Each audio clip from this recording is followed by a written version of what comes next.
Друзья, многие говорят, MLM это дерьмо, там надо приглашать и еще что-то.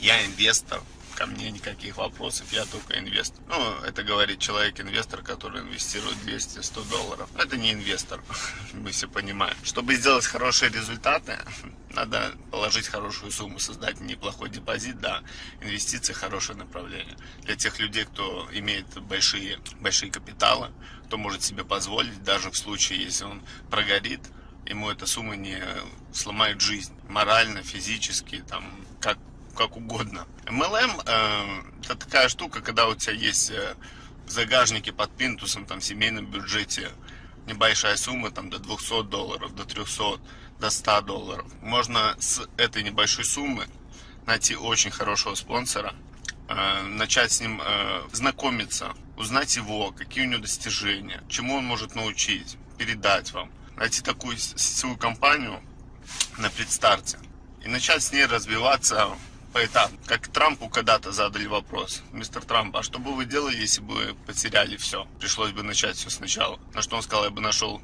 MLM-компанию с очень хорошим обучением и начал бы с ней свое развитие. Вот, друзья, сейчас у вас есть большой шанс. Стартует компания 14 февраля. Очень большая, перспективная. Сразу в 180 странах мира. И кто не понимает, что такое предстарт такой глобальной компании, я скажу, что она глобальная, потому что уже конкуренты пытаются задосить нас. Пытаются там отнять большую часть целевой аудитории.